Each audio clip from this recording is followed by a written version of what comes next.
Hello Gita, I'm Diana. Would like to introduce some Alexander principles to you. So would you show me how you would just sit down and stand up? Just in your way. All right. And then standing up. Mm-hmm. And are you at the computer quite a lot? Yes. Mm-hmm. Over 8 hours a day. 8 hours a day, okay. And you're studying?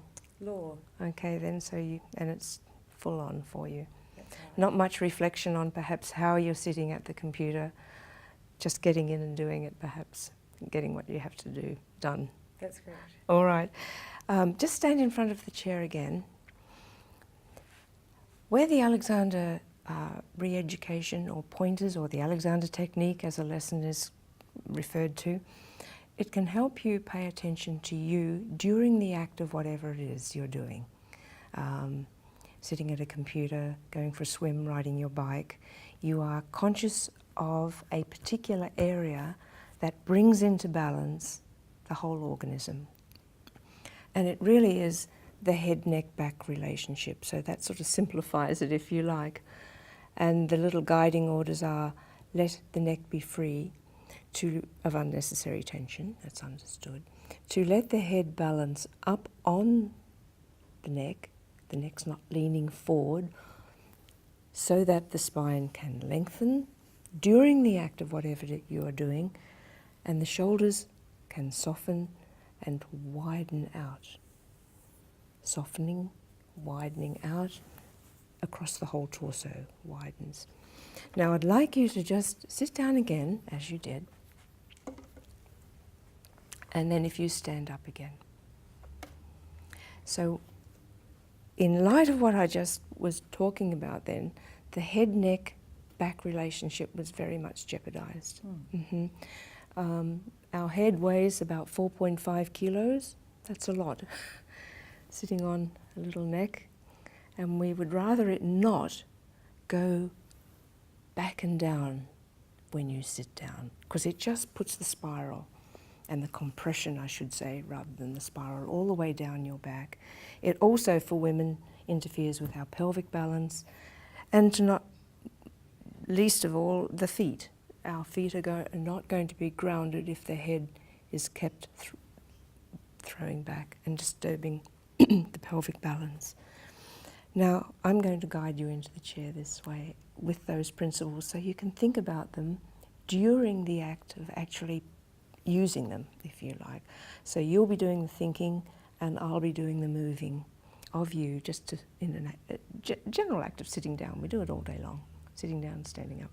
We don't pay attention to this. Now stand with your feet a little bit wider apart, just to give you some grounding, about hip width, a little bit wider. Not much, that's fine. So now we think, I'm going to sit down. All you have to say to yourself is, wait a minute, not my old habit. Allow the neck to be free, the head to balance up, which it is. And Alexander clarified that a little. He said, allow the neck to be free, the head to balance forward and up during movement, and you just bend your knees quite quickly. And then we wait for a moment, and then we just gently come back, just sitting quietly. Yep, that's it.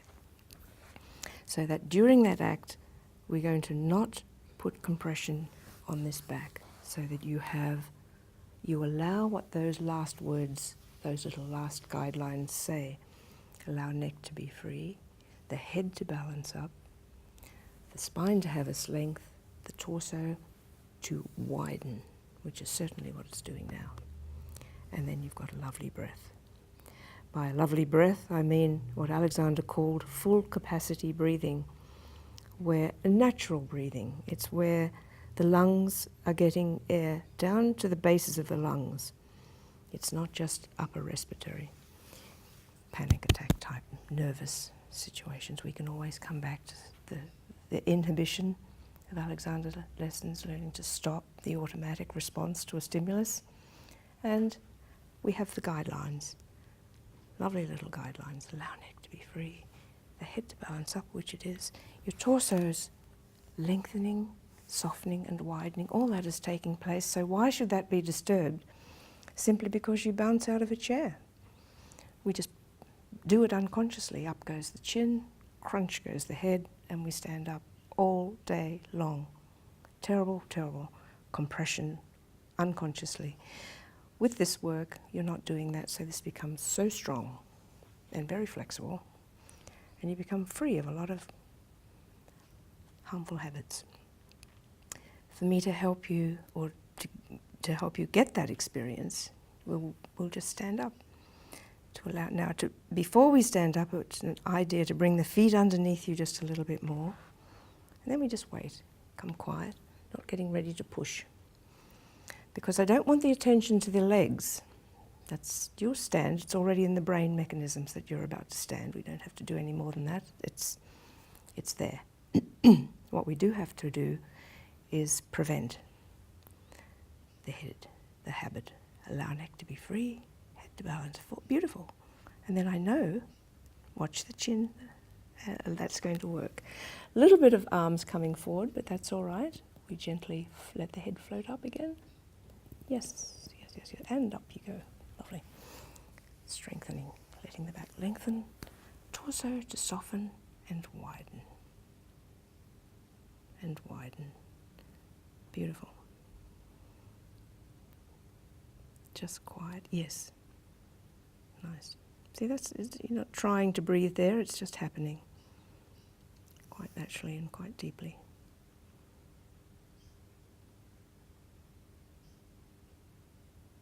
That's very nice. To sit down, it's not about sitting and standing really. It's about looking after this. Neck is free, head balancing up. Let me move you. You're going to send the knees just that way. Free neck, head balancing up. 2 seconds, that was sort of going down. I want you to think like a kite. Your head's follow there's a little guiding direction in my hands. So I want you to, like a kite, to think up, and your spine is going to be the tail of the kite floating up and not sticking. The bottom doesn't have to stick out. It's the knees that float as they just bend. But neck free, head forward, and then you just bend your knees quite quickly. That's it. And then to stand, we go no, quiet, neck free, stay back in your back, and up to go up. And then we wait.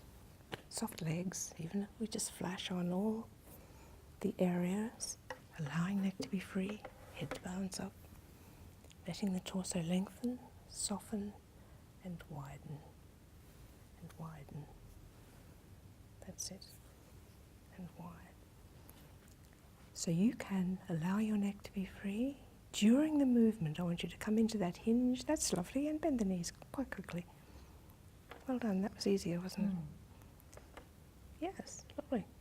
Free neck.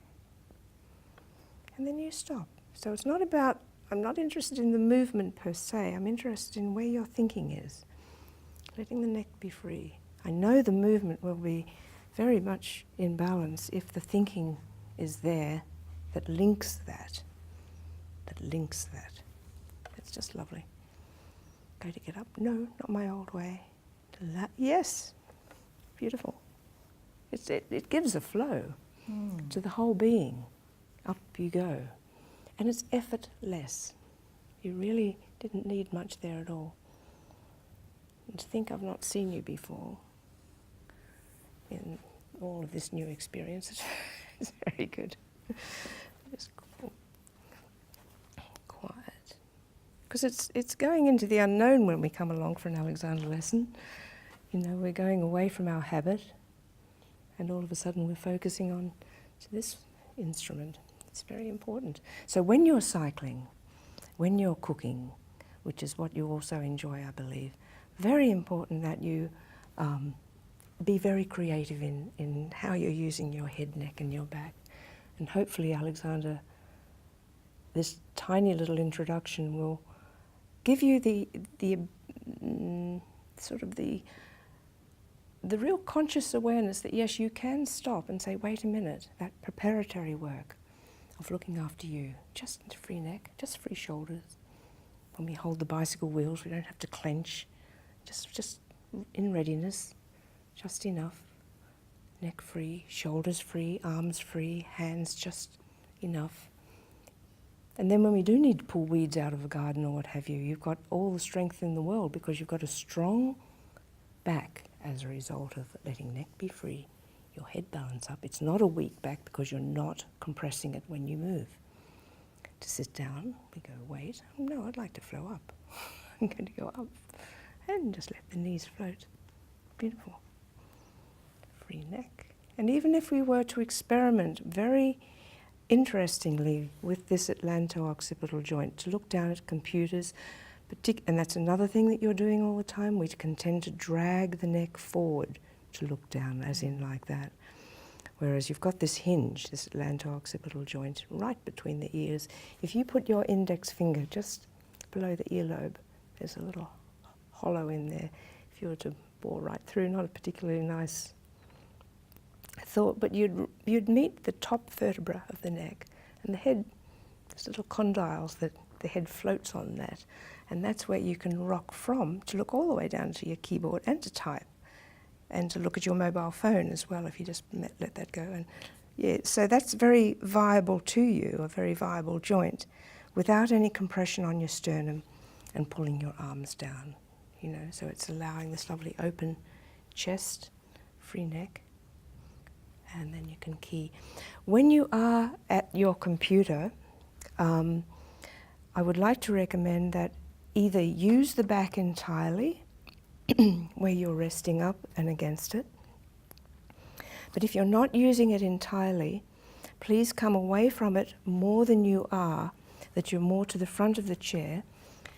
The reason being, you've still got, you know, still got plenty of balance on that chair, but it allows you to be there and allows your back to widen more efficiently than when, if you were back further, you'd be leaning in.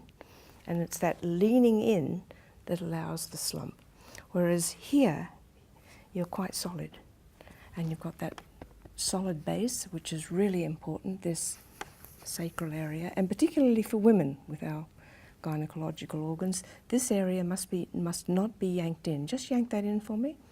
Very tight, and it's restricting the pelvis. So we want to have the pelvis beautifully balanced. What balances the pelvis is not going directly to the pelvis, but going to what's on top. And it's the head, neck, back relationship, which sits on top of the spine. And when there's a lovely flow there, the pelvis will swing into balance, and it'll be beautiful. You can bring your feet back maybe a wee bit, or wherever but that can be quite comfortable like that. Allowing neck to be free, shoulders to be free. Just let me take this out. So no, don't give it. Quiet. Then we do both stop to just think up. Free neck, flowing up. And looking around. It's always very free hinge and quiet. And when you go to move, think, wait a moment. Let the neck be free. Feet underneath you a little bit more. A bit further, a bit further. Then you just wait. And then stay in your back, so you've got that lovely connection with your back. And then you just flow over and you flow up. And you continue that little thought all the way up. But you're grounded on your feet there too, very solidly on Mother Earth. Because this head neck is beautiful. Neck. And free under here, so you're not occluding your voice box, your larynx at all. You've got that lovely and free. Beautiful natural balance. And you can be flying along the beach or wherever, in the law courts. Like that.